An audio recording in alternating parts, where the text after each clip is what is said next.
Hi, Marilyn here with Saturday Sampler, Cotton and Chocolate, and we're doing month 2, block 3, and we're going to be doing the piecing.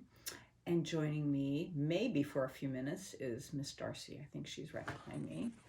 Right, Darcy? Well, she's busy. She's busy right now. She may be coming and going. You never know who's going to be here.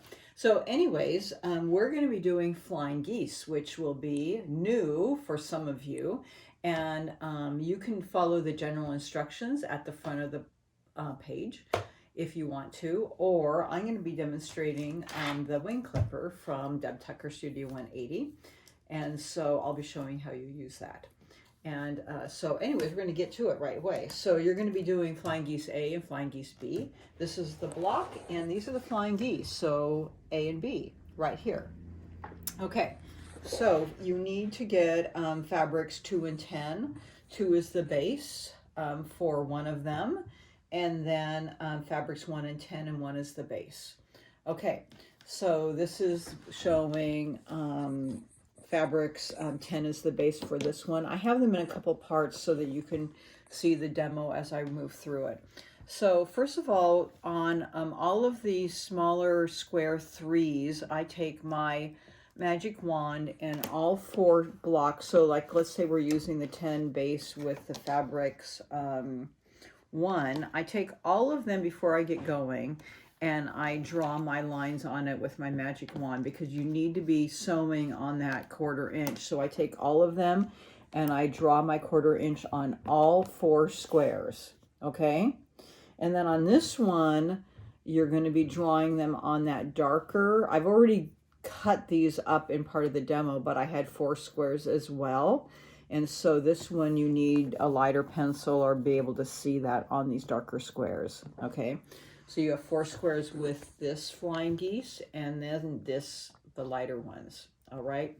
So then you're going to be taking those, excuse me, 2 of those squares, and you're going to be placing them on the base like I've done so here. And you need to nudge them up just a tad, like 1/8 of an inch. So you can see I've nudged them up. So I'll just turn this over, and you'd be placing that on the base here, and then placing it on the base, and you're going to be sewing them. So you might want to stick some pins on there to hold it in place. And you can see here, I'm just turning it over so you can see prior to sewing that these lines here intersect. There is a crossover on the 2 squares. And if you have the flying geese ruler, you can see that in her directions too, if you look on the directions that come with the ruler. But these lines intersect right here, and you're going to be sewing right over those 2 squares. So I'm just going to turn this back because I've already sewn this. So you want to sew directly on top of your drawn lines. So a lot of times when I'm sewing for my half square triangles, I sew a little inside the lines. Don't do that on these. They won't turn out properly. Sew directly on top of the line. Okay? And then after you sew on that line, you're going to cut these right in half, and I will do that right now. You're going to sew in half, and you're going to cut this right in half. So you have this on each sewn line, and then what you're going to be doing is you're going to be pressing both sides to the small square out. Okay? So I'm going to just take and press one out right by my little kitty here. Excuse my back, just to show you. And you're going to be pressing both of those. And then you have your second one. This one would be pressed open also. Okay, so you have both of these. Each of these squares yields 4 flying geese. Okay. So this one you're going to also place on here, nudged in a little bit. And these lines that you've sewn should be intersecting right here. So this should be right here and here. And this should be nudged right there, and stick a pin right there to sew. And then again, I have my other one. So you have 4 squares to each big 4 block. This one also right here. Okay. And then I would sew exactly on the line down here and exactly on the line down here. Okay, now I've sewn this one, all right, here.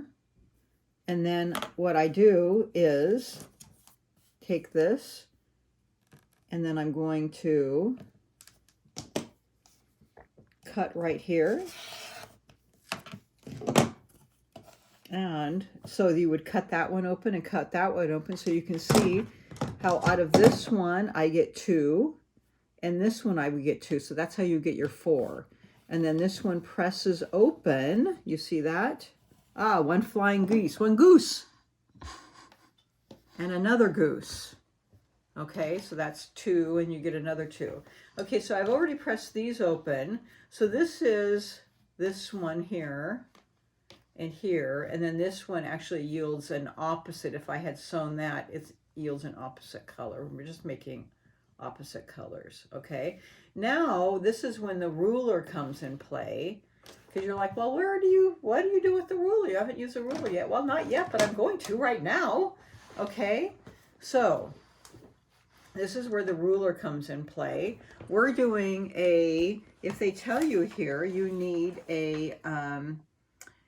you're cutting these. Well, they square to 2.5 by 4.5. Okay, so we have a 2.5 by 4.5 right here on our ruler. If I'm right-handed, I always have the emblem that says wing clipper on my left side, opposite if you're left-handed. So I'm going to lay this down here, and I'm going to look for 2.5 by 4.5. And I always start with the little wing part starting first down here, the little V going flying, I guess, towards me. So I'm going to put that V right here, and I look for that intersection, and this is my cut. Now, what I want to tell you is, like, on our triangles, we were cutting down a lot. There isn't a huge cut down on this.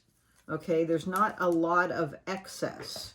A little bit on the top and a small amount down on the bottom. So you can see my 2.5, there's a little bit of excess on the bottom and a little bit on the top. It's not a big cut down.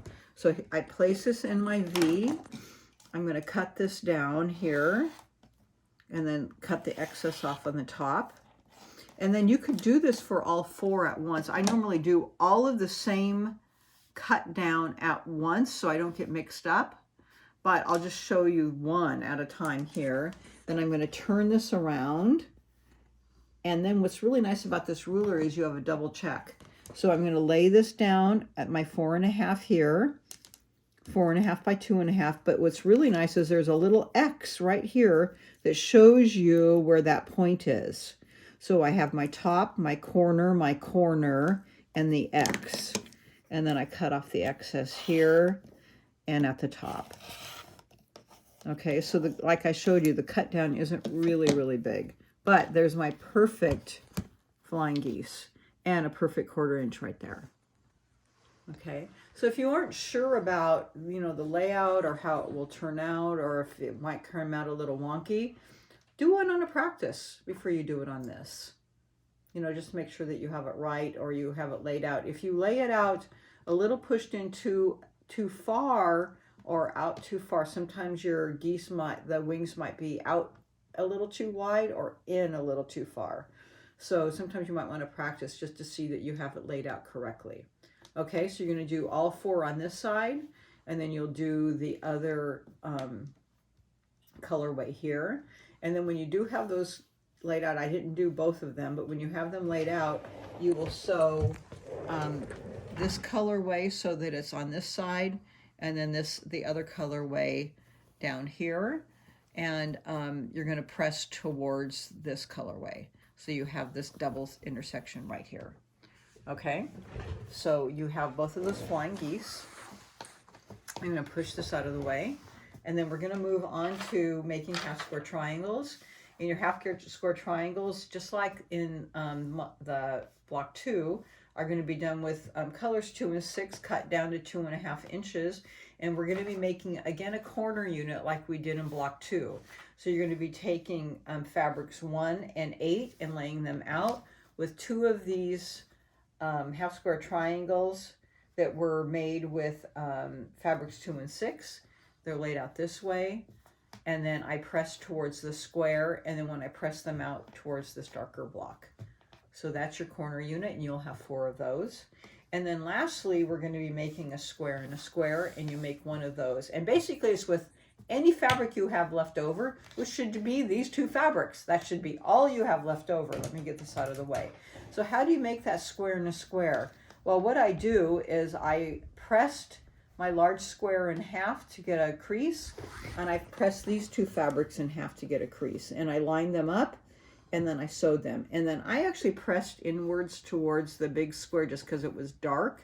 And then what I'll do is I'll just get a ruler, any ruler, and I'll line these up, and I will cut off those little dog ears there so that they're out of my way. I'll turn that around, and then I'll cut off the dog ears that are in my way here. You get the idea. So after I cut off these side, I just make a mark in the middle here, each side, and then I'll make a mark in here, and you get the idea. Just mark the middle, sew those on, and then you have to cut this down to 4.5 inches. And I actually go back to my Tucker trimmer and put this in the middle here. And you can make a fold in the center, again, once you have all the sides marked on each side so that you have the center marked here. And you can take, you know, if you have a little white center here, you can make a mark with a chalk or something. And then, I'm sorry, if that was all sewed together, that would work. And then you have your center mark with your Tucker trimmer here that marks the center there, and then square that up. And I've used my Tucker trimmer to do that. Okay, there are other square up tools with Studio 180, square and square tools that people can use, but the Tucker trimmer will work just as well too. So once you have that squared up, you can put that in the middle.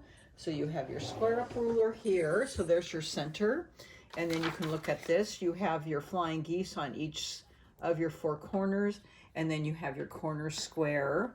This what we made here, so we have these in all 4 corners here. And then once again, these always become a 9 patch. Okay, so watch your points here. So here we have a piecing issue, so you have to make sure that these match here. So you'll have to pin that when you're piecing these 4 corners, and then these will go in nicely on each side. Okay, so there's blocks 2 and 3 for the month of February. Have a fabulous month. I hope you enjoy the piecing. And again, if you have any issues, you can always email me. And have a wonderful Valentine's Day. And we look forward to having you enjoy the month, and we'll see you next time. Thanks so much.